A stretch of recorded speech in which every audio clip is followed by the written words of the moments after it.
Assalamu alaikum. This is Dr. Komal, FCPS gynecologist and mentor for extended talks, FCPS, MS, and IMM exams.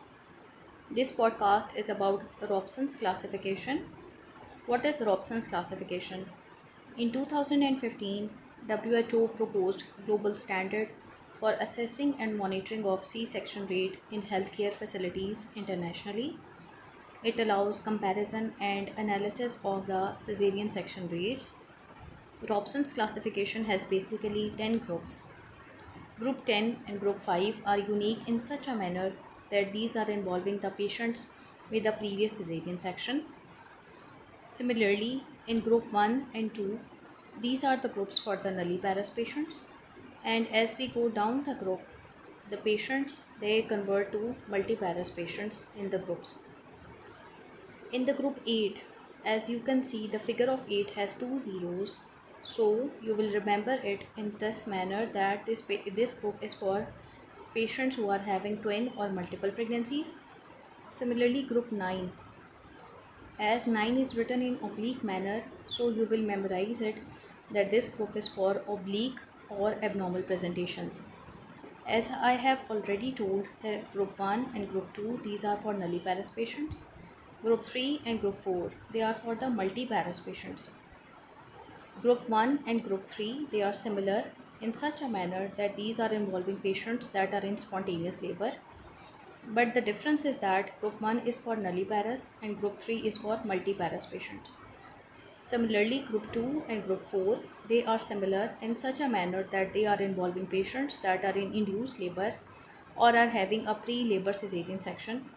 But they are different in such manner that Group 2 is for nulliparous and Group 4 is for multiparous patients. In this way, you will memorize all the groups.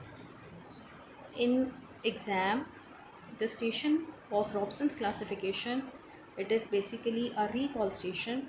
In May 2024, the station for the Robson's classification, it was basically a structured discussion in which the first question that was asked by the examiner was that you want to check for the cesarean section rate in your hospital.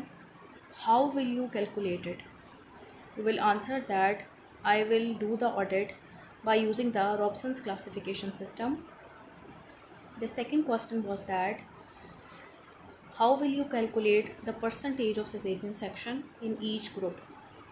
So let's suppose if the total number of patients they are 1000 and in group 5 25 patients are undergoing cesarean section, so the percentage of cesarean section rate in this group is calculated that you will divide 25 with 1000 and then you will multiply it with 100. In this way you will calculate the cesarean section rate in each group. After that, the examiner provided a card on which the percentage of cesarean section were written for each group, and you had to tell by looking at the percentages that which group was having the highest cesarean section rate. It would be quite easy to tell by just looking at the numbers that the group that is having the highest percentage will be the group that is having the highest number of cesarean sections. The last question that was asked by the examiner was what intervention that is required to reduce the cesarean section rate in the group that is having the highest percentage. Let's suppose that it was group 5 that was having the highest percentage of the cesarean section.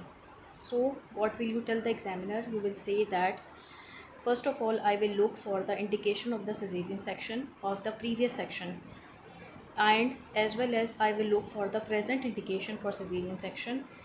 I will ask whether the patient was given the trial of labor, as the patient is having a previous cesarean section, but in the current scenario, what factors had been done that could reduce the cesarean section rate in this group, as well as you will give your suggestions regarding how to reduce the cesarean section.